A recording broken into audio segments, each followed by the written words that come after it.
was early morning when Jack hurried out of his room, calling out to his mother that he had to leave early for something important. His mother had been up since dawn preparing breakfast, yet he had nearly forgotten and planned to grab something quick outside. Seeing him rush out, she gently said, "I already cooked. Come have breakfast, son." Reluctantly, Jack sat down at the table. The dishes were still steaming, golden eggs fresh from Tu Tien's farm, fragrant meat, and bright green vegetables. As he ate, he praised his mother's cooking, remarking on how everything looked so carefully made. He knew meals outside might be convenient, but only home-cooked food could bring warmth and peace to the heart. His mother sat beside him, sipping a glass of milk, eyes glowing with quiet joy as she watched her son eat with appetite. During breakfast, Jack shared that he was going to meet with a landlord to sign the lease for a clinic space. Everything had been prepared. All that was left was to make it official. His mother listened attentively, nodding in agreement. She reminded him to take care of his health and gently encouraged him to pursue this new path, especially since it was tied to the legacy of his late father. Jack felt the trust in her eyes, unspoken, yet powerful. It gave him strength. He also told her that he was planning to take Tu Tien back to her hometown soon, to meet her parents and formally ask for their blessing to be with her. His mother smiled, heart full of anticipation. For her, work could wait, but relationships needed to be nurtured. Her smile made Jack's determination even stronger. Hope and nervousness stirred inside him as he stood on the threshold of a new chapter. After finishing his meal, Jack bid his mother goodbye. She reminded him gently, "Be careful on the road, and don't forget to come home for lunch." Jack picked up his bag, his heart a mixture of excitement and pressure, for today would mark the beginning of his dream. When he arrived at the location, he met the landlady. The formalities were completed quickly. The lease was signed in duplicate, one copy for her, one for him. Jack transferred half the rent as a deposit and received the key to a small house tucked in a quiet corner of the street.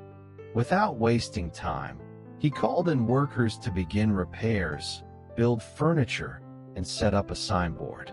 He wanted the place to be ready in just 2 days, a transformation from an old home into a clinic, the very first step of a new journey.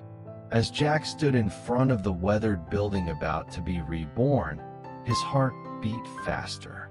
All the knowledge he had gained abroad, all the nights spent planning, this was it. He exhaled deeply, a sense of fulfillment washing over him. And in that moment, he thought of the little shed where Tu Tien often spent her time. Her gentle figure appeared in his mind like a flame, one that gave him strength. Jack smiled quietly to himself.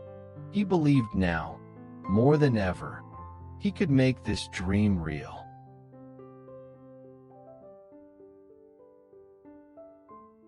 After finalizing the lease for the clinic, Jack decided to stop by a clothing store.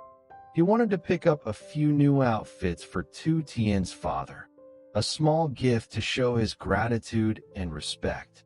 Inside the shop, he asked the clerk for help choosing clothes suitable for an older man, someone in his 60s, tall and slender, around 1.68 meters. After some time browsing, Jack selected 2 shirts and 2 pairs of trousers, one in a lighter color and one in a darker shade, giving him options to rotate. At checkout, Jack also withdrew an additional 10 million VND in cash, partly for personal use, but mostly to quietly support Tu Tien and her family.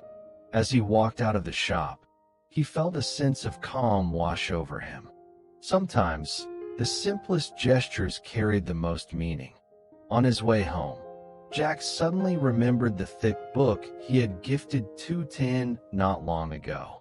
It was filled with traditional remedies and unexpected uses for familiar plants, like the jackfruit tree. Its seeds helped digestion, its leaves could feed livestock, and its wood had calming properties that helped lower blood pressure.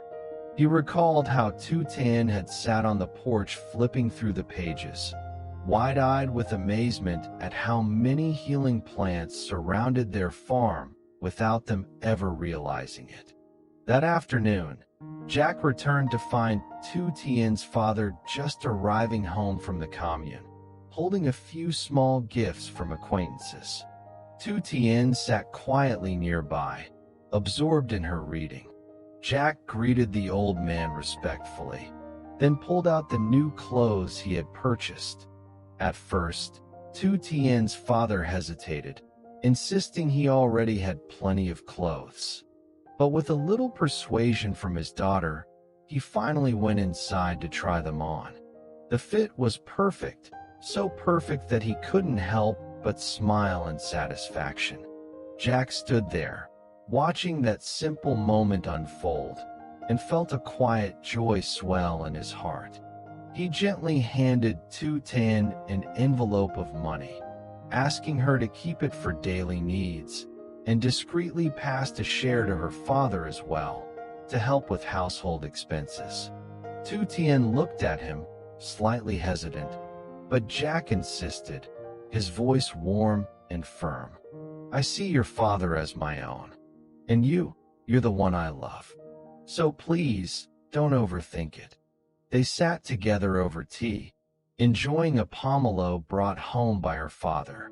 Tu Tien read passages from the book while telling Jack a story, how her father once recovered from acid reflux thanks to a local herbalist from the village. Jack listened closely, his eyes lighting up. He had already been thinking of finding skilled traditional medicine practitioners in the region to collaborate with, not just to preserve cultural knowledge, but to build something authentic at his clinic. Tu Tien's father mentioned an old healer named Dung who had been renowned in his time. Though he had passed away, his son, Zhang, was continuing the work, keeping the family tradition alive. The mention of Zhang sparked something in Jack. This could be the connection he'd been looking for. He asked if the father could take him to meet Zhang, to discuss the possibility of working together. The old man nodded without hesitation, promising to go with him after changing clothes. Meanwhile, Tu Tien stayed behind to prepare the evening meal. Her hands were busy, but her eyes followed Jack with a quiet confidence. Jack turned to her, voice steady. "After going abroad, I've realized no one can do it alone. We need people with the same vision, people willing to walk this path together. Keep learning, keep reading these books so that one day, you and I can build something lasting, together." Tu Tien nodded softly, her eyes sparkling in the golden afternoon light.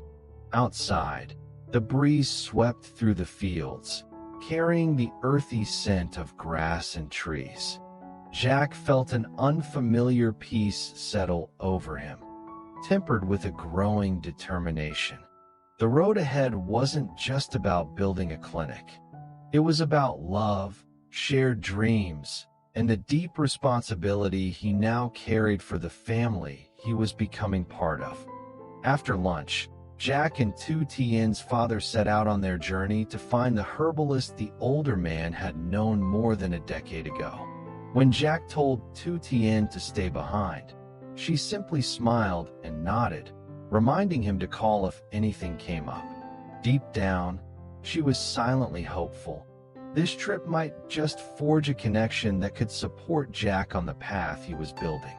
The mountain road was winding, with narrow turns and sloping curves, but the scenery was calm and serene. Along the way, Tu Tien's father shared stories from his past, of how he had once wandered across provinces in search of his daughter. He had walked for days, asking strangers, consulting village elders, sometimes hitching rides, other times trudging along on foot through unfamiliar terrain. It was only by the grace of a kind village chief that he had finally been led to Tu Tien. As he recounted the story, his voice softened, tinged with sorrow and gratitude.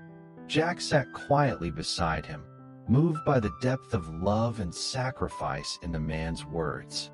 In that moment, his feelings for Tu Tien deepened further, grounded in the strength of the family that had raised her. After a long stretch, the father pointed ahead. There it is, the stilt house. Before them stood a humble wooden home, surrounded by a lush garden of green medicinal plants. Jack parked the motorbike and followed him into the yard.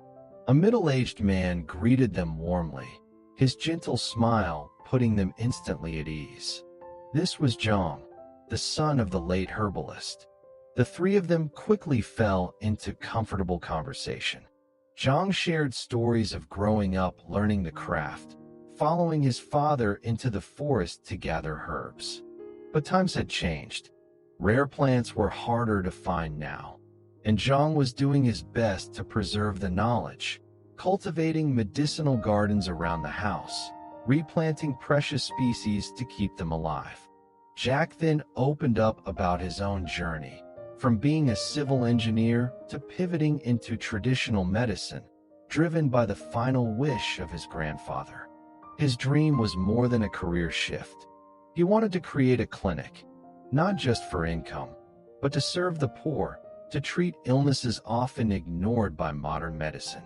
Zhang listened closely, nodding slowly, his eyes reflecting something more than agreement, shared understanding. This line of work isn't easy, Zhang said thoughtfully. But if you have heart and passion, you can keep the flame alive. Let me think on it. If it's meant to be, we'll walk this path together. He handed Jack a slip of paper with his phone number, promising to call after some thought. Before leaving, Jack grasped Zhang's hand firmly, sincerity etched in his voice. I truly need people like you, skilled, committed, and full of heart. I hope I'll hear from you soon. As Jack and Tu Tien's father stepped out of the house, the sky had begun to shift, sunlight melting across the slanted wooden roof, casting long golden streaks over the garden. Jack turned for one last look at the rows of healing plants swaying in the breeze. Something stirred inside him. Hope, perhaps, or the quiet certainty that he was on the right path. He knew the road ahead would be long and likely hard, but each step he took brought him closer to the dream. A clinic rooted not only in tradition and medicine, but in love, in legacy, and in the responsibility he now felt for Tu Tien and the family he was learning to call his own.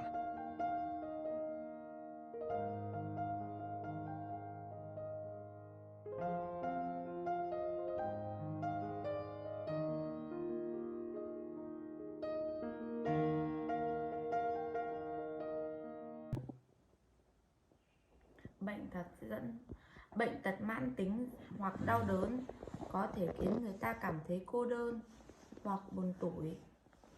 Tâm lý trầm cảm, lo lắng hoặc các vấn đề về tâm lý khác dẫn đến các cảm giác buồn và lytudiep, cảm giác buồn và cô đơn kéo dài, thiếu động lực để và hứng thú với các hoạt động thường ngày, cô lập bản thân với người khác và tránh các hoạt động của xã hội, giấc ngủ kém và mất ngủ, chế độ ăn uống kém hoặc thiếu dinh dưỡng. Cách đối phó thứ nhất là tìm sự hỗ trợ từ bạn bè, gia đình hoặc các chuyên gia tâm lý, tham gia hoạt động xã hội, kết nối với người khác, tập thể dục thể thao thường xuyên để cải thiện tâm trạng và sức khỏe, thực hành và ngồi thiền để giảm căng thẳng, cải thiện tâm